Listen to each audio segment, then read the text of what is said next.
393장입니다.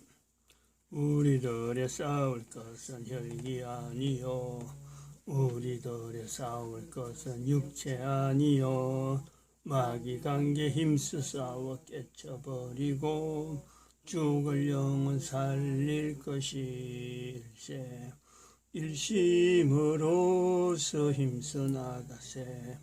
일심으로서 힘써 싸우세. 마귀 관계 붕괴하는 인류 전쟁에 성전고를 울리기까지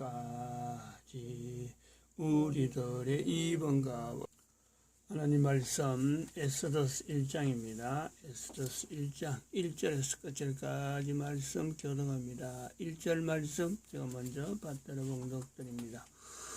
이 일은 아수에로 왕 때에 된 것이니 아수에로는 인도로 구스까지 127도를 치리하는 왕이라. 당시에 아수에로 왕이 수상궁에서 즉위하고 너희가 하나님의 성전인 것과 하나님의 성령이 너희 안에 거하시는 것을 알지 못하느냐. 모든 정사와 권세와 능력과 주관하는 자와 이 세상과 오는 세상 일컫는 모든 이름 위에 뛰어나게 하시고 또 만물을 그 발 아래 복종하게 하시고 그를 만물 위에 교회의 머리로 주셨느니라. 교회는 그의 몸이니 만물 안에서 만물을 충만케 하시는 자의 충만이니라. 평강의 하나님이 친히 너희로 온전히 거룩하게 하시고 또 너희 온 영과 혼과 몸이 우리 주 예수 그리스도 강림하실 때에 흠없게 보존되기를 원하노라. 너희를 부르시는 이는 미쁘시니 그가 또한 이루시리라. 진중에 들으라니며 백성에게 명하여 이르기를 양식을 예비하라. 3일 안에 너희가 이 요단을 건너 너희 하나님 여호와께서 너희에게 주사 얻게 하시는 땅을 얻기 위하여 들어갈 것임이니라 하라. 항상 우리를 그리스도 안에서 이기게 하시고 우리로 말미암아 각지에서 그리스도를 아는 냄새를 나타내시는 하나님께 감사하노라. 너는 하나님과 화목하고 평안하라. 그리하면 복이 내게 임하리라. 너는 범사의 하나님을 인정하라. 그러면 내 길을 지도하시리라. 에스더서를 하게 되는 2021년 5월 23일 하고 지금 일주일이 지났습니다. 에스더서 4장 14절이죠. 4장 14절. 너가 이때에 내가 만일 잠잠하여 말이 없으면 왕후가 된 에스더 앞에 모르드게가 사람을 보냅니다. 그러나 이미 이때는 에스더 입장에서도 그렇습니다. 왕 앞에 가서 말 좀 해봐라 하고 모르드게는 지금 독촉을 하고 있는데 2장 19절을 보니까 처녀들을 다시 모을 때 하는 이 부분을 언급해 놨잖아요. 이 시대가 벌써 와스디가 왕후의 지혜로서 왕과 가까이 하는 이것은요 이미 지난 거죠. 그러니까 왕궁에는 있지만은 거의 폐궁이 된 상태입니다. 폐궁. 왕가의 이 어떤 좀 왕후나 왕이나 하는 이 부부 관계라든지 어떤 이 정사에 관여할 수 있는 그런 접촉점이 그 왕의 일정이라는 거는 왕이 마음대로 하는 게 아니고 왕의 일정에 대해서는 또 그게 있잖아요. 규례가 있어갖고 법이 있습니다. 법이 있어서 참 왕후 언제 만나고 잠에 자는 것도 함부로 못 자죠. 어느 날짜에 만나고 하는 이게 다 내 궁 안에 이 하나의 질서가 있습니다. 그것을 움직이기 때문에 일단 이 처녀들을 다시 모을 때 하는 이 언급이 되었다는 것은 왕후 에스더가 되기 전에 왕후 와스디가 있으면서 그 다음에 에스더가 넘어오는 이 과정이 한 번 더 되어지면서 에스더도 결국 와수디와 같은 입장이 있는 거죠. 그러니까 와수디도 있고 지금 왕후 에스더도 같이 지금 한 왕궁에 지금 있어요. 와수디가 나이가 들어서 뭐 살았는지 죽은 자체는 모르지만 어쨌든 그런 형편이란 말이에요. 그렇더라도 알지만은 모르게 그걸 모를 리는 없는 거고 알지만은 네가 이때만이 말이 없으면 하는 이 표현. 이 에스더서를 하게 되는 이런 환경에 지금 절박한데 이 내용이 또 다르게 보면은 이때 말을 한다, 말을 해야 되는 그 입장을 한번 우리가 신약 성경 쪽으로 한번 들어보면은 고린도전서 3장에 있는 말씀이 그대로죠. 응? 너희가 하나님의 성전인 것과 고린도에 있는 사람을 보관합니다. 고린도에 있는 사람. 응? 고린도에 있는 사람한테 3장 16절 이야기하는 거는 괜찮고 지금 모르드게가 아스리한테 보내면서 네가 이때 말이 없으면 하는 것은 그거는 뭐 전혀 안 맞다. 그럴 내용이 아니죠. 상황이 똑같은 상황이에요. 그러면 그거는 지금 오늘날 우리한테 또 연결해 보면 현재 형편에서 보면 그렇습니다. 대한민국에 문재인이 지금 아주 4년 정도 해가지고 우리나라를 지금 막 대한민국 국민들을 지금 쪼느라고 법을 만드는데 엉터리 법을 막 만들어요. 이것도 말하지 마라, 저것도 말하지 마라. 응? 백신 맞아라. 백신 맞는 법을 해가지고 안 맞으면 안 된다는 것을 지금 뭐 억지로 우리한테 지금 붙이려고 하는 5.18 이야기하지 마라. 세월호 이야기하지 마라. 말하면 법으로 해가지고 뭐 처벌받도록. 지금 그렇게 재정을 다 해놨고 또 한편으로는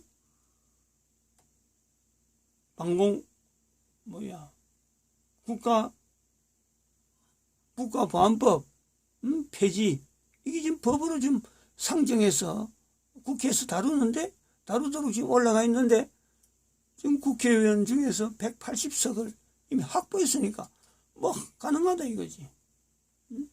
그러니까 완전히 아나무인으로 지 마음대로 지금 하고 있는 이때에 정강훈 목사의 대정부 국민 계몽운동을 하면서 이승만의 정신을 살리라.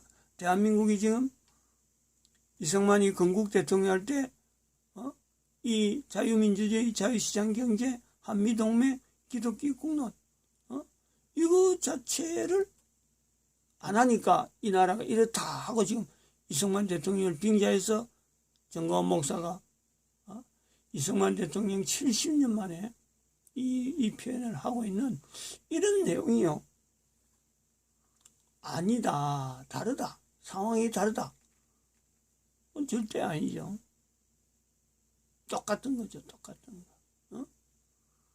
성경이 기록됐다고 고린도전서 3장 16절에 있는 너희가 하나님의 성전인 것과 하나님의 성령이 너희 안에 거하시는 것을 알지 못하느냐. 이 표현이 된 것 마찬가지로 에스더서의 불임절이라 하는 성령님에 대한 역사가요. 이 에스더서에 나타난다는 거죠. 성령님의 역사를 전 세계 인류 가운데 현재적인 상황에서 전 세계 사람들에게 알려야 되는 그 어떤 의무가 주어진 것이 지금 대한민국 국민입니다. 대한민국. 선지자적인 반응에 선지자를 하나님께서 요구하고 있다. 정광훈 목사를 통해서 우리가 보면 알아요. 정광훈 목사가 선지자로서 하나님의 말씀을 받아들이는 이 내용에서 성령님을 특별히 강조하는 하나의 사역자죠. 사역자. 부흥사니까 뭐 여러 가지 막 강조하고 이것도 저것도 막 갖다가 걸레처럼 하나님의 말씀을 자기 어떤 안위를 위한 걸레처럼 사용한 그런 사람이 아닙니다. 정광훈 목사는 적어도 제가 볼 때는 성령님에 대한 이 인식과 성령님에 대한 어떤 동행, 너희가 하나님의 성전인 것과 하나님의 성령이 너희 안에 거하시는 것을 알지 못하냐. 이걸 실질적으로 나타내는 현재적인 사람이 현재적인 사람. 그 외에도 수많은 사람들이 성령님에 대한 표현에서 하나님의 성전이라 하는 그것을 가슴에 품고 사도 바울이 바로 그것을 자기에게 교회라 하는 것을 적용하면서 만물 안에 만물을 충만케 하시는 자의 충만, 그것 자체를 내가 교회다 하는 자세를 가지고 지금 현재 살아가는 사람들이 수도 없이 많아요. 근데 정광훈 목사는 그 중에서 하나님의 말씀이 자기에게 임해서 이걸 다른 사람에게 선포, 전파, 알려야 되는 사명, 그것 때문에 지금 선지자라 부르는 거죠.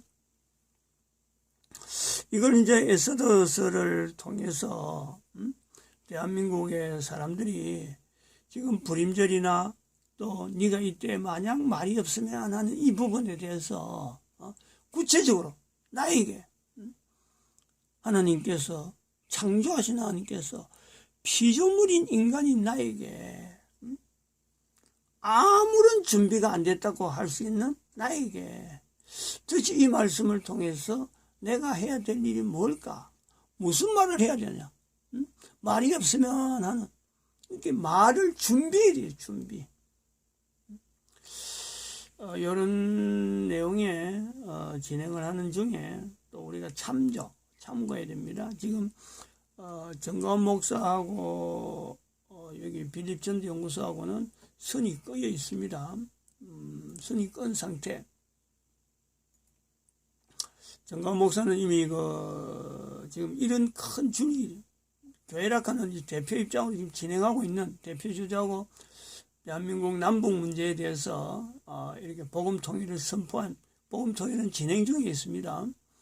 그리고 인류에 대해서 전체 인류에 대해서 세계 기독청을 건립해서 대한민국의 선지자의 위치를 하나님께서 인도하시는 그걸요 분명히 나타내는 발걸음을 걷고 있습니다.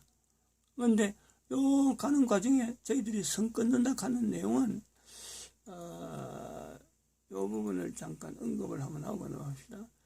정광훈 목사가 이제 이 라인에 들어가는 거죠. 세계 기독청 건립이라 하는 자체가 전 세계 사람들에게 공식적으로 교회가 어떻게 여기에 관여하느냐, 어떻게 개입하느냐 하는 내용의 어떤 상황을 보여주는 겁니다. 그러나 한편으로는 세계 기독청에 대해서 이 참 방향을 짓는 가운데 세계 기독청을 바라보면서 대한민국 국민들이 선지자라고 하고 구분하는 이 내용은요, 그 삶의 형태가 요 밑에서 살아야 돼요. 밑에서. 내가 하나님 앞에서 선지자로서 한 개인 국민이지만 어떻게 살아가야 되느냐, 삶의 형태는 이쪽으로 와야 돼요. 교회가 지금 요 안에 정광훈 목사가 외치는 세계 기독청하고 이렇게 구호를 해서 어떤 전 인류와 더불어서 대한민국 자체가 인류 속에서 참 이렇게 하나의 역할을 감당하는 그 형태는 외형적인 거는요 요 구조로 들어갑니다. 그러나 선지자라고 하는 그 하나님께서 대한민국이라고 하는 위치에 선지자라고 할 때 개인의 지향하는 방향은요 여기를 돌아야 돼요. 여기를. 요걸 지금 갈림길에서 2012년에 이 연대 공식 연대를 해서 우리가 이렇게 정해놓고 있는 이 연대 이후로 이 일을 하기 위해서 정광훈 목사가 지금 새로운 선을 한다. 어저께 어렵게 그저께 표현을 했단 말이에요. 이러한 내용에 우리가 참조해야 될 내용, 지금 우리 국민들 하여금 전 세계적인 시각으로 봐야 되는 하는 그런 훈련이 필요하죠. 그건 아마 여기서 담당해야 될 것이 아닌가 이렇게 보고 있습니다. 그래서 그러한 자료 중에 하나를 새벽에 이제 좀 이렇게 있으면은 자꾸 나타내려고 하는 그런 시도를 지금 합니다. 애써들 하면서 그래야 되는 거요. 요 내용입니다. 국토전략TV에 있었던 표현인데 일본에 잊혀진 한국 땅이 발견되었다 하는 이 내용 한번 보시죠. 19세기 말 한국이 보유한 보유하고 있던 식민지가 밝혀지자 충격 반응이 쏟아지고 있습니다. 국토전략TV는 대한민국의 미래입니다. 1910년부터 1945년까지 약 35년간 한반도를 통치했던 일본의 역사는 매우 굴욕적이어서 한국의 근대사는 한국인들에게 트라우마처럼 작용하여 근현대사를 다루는 것 자체가 기피의 대상이 되곤 했습니다. 그런데 한국이 보유하고 있던 식민지가 있었다는 것이 밝혀지면서 충격이 더해지고 있습니다. 국내 최고 권위에 있는 대학교에서는 조선과 청나라 간의 영토 분쟁이 있었던 반도 지역이 19세기 말 조선 지방당국의 식민지 경영의 형태로 지배됐었다는 분석을 내놓으면서 한국의 메이저 언론들에게 집중적인 조명을 받고 있습니다. 1880년부터 1905년까지는 청나라의 세력이 많이 약화된 틈을 타서 당시 한국 정부에서는 여러 식민지들을 거느리고 있던 다른 제국주의 열강국을 표방하며 여러 가지 개혁과 근대화의 노력을 이뤄냈습니다. 그 중에서 식민지 확장을 벤치마킹해서 청나라가 통치하던 반도 지방의 국토를 넓히는 확척 사업에 집중했고, 당시 한국 본토에서 먹고 살기 힘든 농민들을 대거 이주시켜 사실상의 식민 활동을 하며 개간과 행정을 구축하는 등의 활동을 하였습니다. 당시 대한제국을 선포한 한국이 다른 제국주의 열강들을 모방해서 식민활동에 집중을 했었다는 분석이 나오고 있는 것인데요. 당시 한국 정부의 간도개척 사업은 1880년부터 수천여 명을 이주시켜 자국 국민의 이주 정착을 촉진시키며 지배활동, 즉 식민활동을 대대적으로 시행했었던 사업으로 조선 말기부터 대한제국 초기까지 이어져 왔습니다. 당시 청나라에서는 우리나라 동학농민운동과 유사한 외세배척, 기독교탄압 운동인 의화단의 난이 발생하면서 영국, 독일, 러시아, 미국, 오형제국, 일본, 영국령 인도, 프랑스가 연합군을 구성하여 중국 본토를 진압하는 전쟁이 발생했었습니다. 당시 연합국 측에서 한국의 말과 소, 쌀 등을 구매하여 전쟁 물자로 활용하는 바람에 당시 한국은 외채를 갚을 수 있을 정도의 파란이 일어났었는데요. 당시 연합국 측에서는 고종 황제에게 조선 군대의 참전과 의화단을 공동으로 진압하자는 제의를 했으나 당시 한국에서는 거절을 하였고, 이러한 한국의 국제정세 참여를 반대하던 일본과 러시아 간의 갈등으로 인해 러일 전쟁에 불씨를 제공하는 일이 발생하기도 했습니다. 당시 대한제국 정부는 황제국가를 선포하면서 제도적 개혁을 추진했고, 의화단의 난으로 인한 막대한 수익과 당시 정부 주도로 인삼, 금, 목재, 쌀을 수출하여 막대한 소득을 올렸습니다. 덕분에 1900년 들어 한국 정부는 대외적으로 진 빚들을 대부분 갚아나갔고, 대내적으로도 경제적 안정화에 성공하여 산업 육성, 세금 정책 개선 등을 주도하면서 안정적인 발전을 이뤄냈습니다. 당시 대영제국 고위 인사였으면서 한국에 파견되어 온 이사벨라 비숍은 한국의 수입과 수출 규모를 파악한 보고서를 내놓았는데요. 이 문서를 보면 1986년부터 1896년까지 약 10년 동안 엄청난 수출 증대 효과가 있었던 것을 파악할 수 있습니다. 당시 그녀는 내가 처음 한국을 방문했을 당시만 해도 서울은 세계 최악의 더러운 도시였으나 지금은 동방에서 가장 세련되고 깨끗한 도시가 되었다며 극찬을 아끼지 않았습니다. 1인당 국민소득 역시 일본이 1135달러로 23위, 한국은 850달러로 25위를 달성했고, 청나라는 652달러로 34위를 기록했는데요. 이렇게 당시 한국은 일본에 크게 뒤지지 않는 평균적인 국민소득의 신장을 보여주면서 한국은 세계적인 부유한 국가로 점차 올라서고 있었습니다. 이것은 마치 최근에 일본과 한국과의 1인당 국민소득 격차가 크게 차이가 나지 않는 상황과 흡사한 것으로 분석됩니다. 국방력도 크게 증가하여 현대적 군대를 만들어 외국교 간의 훈련 아래 정예화를 이뤄내서 약 70%를 북방 지역에 주둔시켰고 반도지방에 출몰하는 청나라 비척들을 격퇴하는 활동을 했습니다.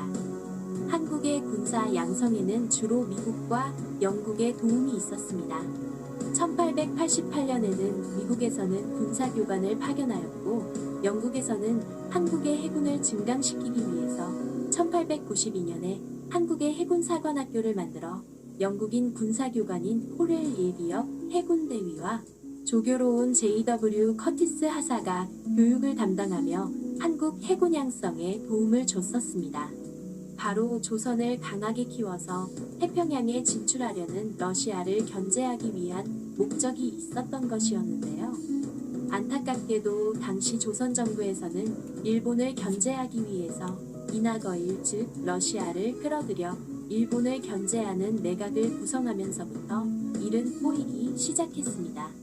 한국은 대한제국을 선포했으나 제국주의 활동은 후방의 든든한 지원이 없이는 불가능했었던 상황입니다. 당시 일본은 미국과 영국의 지원을 받아 대대적인 근대화와 군사 강국을 이뤄냈습니다. 러일 전쟁에서는 미국으로부터 차관을 지원받았을 뿐 아니라 영국으로부터는 기술 등을 지원받아 대대적인 부국강병의 국가로 떠올랐습니다. 하지만 대한제국은 영국과 미국의 견제를 받고 있던 러시아 제국과의 손을 잡는 바람에 영국과 미국의 도움을 받는 것이 어렵게 되어버렸고 무엇보다 러시아를 두려워하던 일본에게는 가장 큰 견제와 방해를 받게 됐습니다. 일본의 방해를 받기 시작하면서 뒤늦게 한국 정부는 미국과 영국의 도움을 청했으나 일본은 강제적으로 외교권을 빼앗았고 애써서 키워놓은 군대까지 해산되면서 한국은 결국 일본의 수중에 떨어지게 되는 안타까운 처지가 되고 말았습니다. 애써서 식민활동을 통해 개척한 간도지역 역시 일본에 의해 만주철도 부설권의 대가로 청나라와 일본 간의 조약을 통해 청나라로 넘어가는 처지가 되고 말았습니다. 그러나 100여 년이 지나서야 간도에 대한 회복 가능성이 다시 수면 위로 올라오고 있습니다. 간도 협약이 있은 지 100년이 되기 직전 2009년 9월에 국제사법재판소에 간도 반환 청구 소송을 제소해 놓은 상태로서 간도는 한국과 중국 간의 영토 분쟁 지역으로 공식화되는 쾌거를 올렸습니다. 당시 대한제국이 사실상의 식민지 형태로 지배되고 있던 간도 지역은 현재 조선족 자치주가 있는 지역으로서 조선족 주민들이 약 절반 정도 거주를 하고 있는 상태입니다. 그러나 많은 수의 조선족 동포들은 한국으로 이주해 오거나 중국의 해안가에 위치한 대도시로 이주를 하는 처지가 되면서 점차 한민족의 인구가 감소하고 있을 뿐 아니라 중국 정부에서 조선족 자치주에서 가르치던 한국어 교육을 금지하면서 중국에서 조선족 탄압 문제가 국제사회의 도마 위에 오르고 있는 상황입니다. 얼마 전 서울 중국대사관 앞에서는 한국에 체류 중인 조선족 단체에 의해 한국어 사용을 금지하는 중국 정부를 규탄하는 시위가 벌어지자 미국 내 주요 언론 매체에서 이 사건을 다루는 등 국제적인 관심이 집중된 바 있는데요. 이를 계기로 과거 한국이 지배하고 있던 국제사법재판소에 제소됨으로 인해서 국제적 영토 분쟁 지역으로 공식화된 간도 지역이 과연 한국의 영토로 편입될 수 있을 것인가 다시금 주목되고 있습니다. 국토전략TV 오늘은 이것으로 마치겠습니다. 이 지금 중요한 표현이 있죠. 중요한 표현이 뭐냐면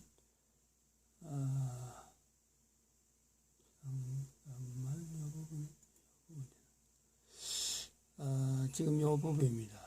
요의 북간도죠. 북간도. 간도라는 것은 이 한국을 이야기할 때 간도라고 했는지 모르겠어요. 북간도. 다른 나라에서 부를 때, 청나라 이름으로 부를 때 이게 북간도였는지 간도 하면 일본 발음인지 모르겠는데 이거 우리 어릴 때요. 저희들 어릴 때죠. 1960년, 1970년, 60년대에만 해도 북간도라는 말을 많이 했어요. 저희들이 지내니까 자, 경남 저 밑에 끝에 있었는데, 북간도라는 이 말을 많이 했고, 저희들은 지금 오늘 이 자료를 제가 듣기 전에는, 보기 전에는 사실은 이 대한민국이 조선 때 어려웠어. 살기 어려워서, 농사 짓는 사람들이 이렇게 많이 자의적으로 갔다. 먹고 살기 어려워서 자의적으로 갔다. 일제시대 때 일본 사람들이 수탈이 있어서 갔다. 저는 그렇게 생각을 했습니다. 어릴 때 워낙 이 북간도에 대해서 간 사람 많이 있다는 걸 많이 들었기 때문에 일본에 의해서 수탈이 있을 때 간 걸 알았어요. 근데 지금 그게 아닌 거죠. 정정해야 됩니다. 제가 알고 있는 내용을 정정해야 돼요. 대한제국 때에 1882년 하는 것이 한미 수호, 한미 통상조약 1882년 그것이 있고 난 뒤에 지금 미국과 영국이 도와가지고 조선을 도와가지고 이것을 통치한 어떤 그 배경으로 지금 이 자료가 나오는데 이 내용이 이제 그렇게 한번 다시 다르게 한번 객관적으로 봐야 됩니다. 지금 여기 백두산이 여기 있잖아요. 지금 이게 2009년이라 그랬죠. 아까 여기 2009년에 지금 2009년인가? 2009년 연대를 조금 알아야 될 필요가 있더라고요.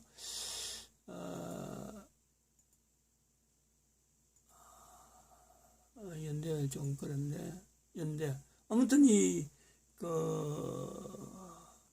국제사법재판소에 이 영토 분쟁 문제가 지금 있다. 중국하고, 있다는 거죠. 그럼 여기 지금 상황이 굉장히 우리한테 유리하게 되어 있는 그런 상황입니다. 청나라의 위치가 만주 땅이죠. 이 내용이 위치가 만주 땅입니다. 청나라 자체에 있는 이 지역이니까 지금 중국 자체에서 만주 땅이 구분되어지는 요소. 옛날 같으면 참 찾기 힘드는데 또 일본이 요거 우리가 찾는다 그러면요. 일본이 지금 사법재판소 지금 그 위원회 지금 위원장이 사법재판소 소장이라 해야 그 사람이 일본 사람이에요. 이게 지금 이게 제소가 돼 있으니까, 문재인이 들어오기 전부터 이게 제소가 돼 있어갖고 이게 어떻게 진행될지 지금 국제적인 문제가 돼 있는데, 여기에서 바로 조금 떨어지면은, 여기서 지금 안 나오지만, 여기서 조금만 위로 올라가면은, 이 소련 땅이에요. 소련의 연해주에 지금 이스라엘의 유대인의 자치주가 또 있습니다. 여기는 조선족 자치주고, 이 유대인들의 자치주가 여기 있어요. 그래서 요 근처 지역에서 일본 사람들의 일본 그 통치사에 그 대한민국 사람들이 반일 운동이 여기가 심한 거죠. 여기가 연해주에 있는 그 유대인들의 그 자치주에서 유대인들의 돈이 막 지원돼 가지고 했는데 이 굉장히 좋은 지금 현재 우리 국내적인 상황에서 만주 땅에 올라가는 우리 땅으로 인해서 올라갈 수 있는 어떤 중요한 근거가 되는 거로 볼 수 있습니다. 만약에 그렇습니다. 요걸 만약에 우리가 사법재판소에서 우리 거로 판정이 되면 아마 정가원 목사가 이야기하는 그 세계 기독청 아마 요 지어질 확률이요 굉장히 높죠. 이건 우리 땅이니까 그러려면. 근데 그러면서 제가 이야기한 땅은 바로 이쪽 보면 이제 평야 지역인데 요 자치주 북간도에 지어질지 저는 이쪽으로 여기 있는 것이 몽고하고 연결되기 좋다 이렇게 보고 있는데 어떻게 될지 모르겠습니다. 그러나 상당히 우리로 볼 때는 지금 우리 대한민국에 걸어가는 거라면요 굉장히 밝은 그런 소식으로 보여집니다. 마칩니다. 기도드립니다.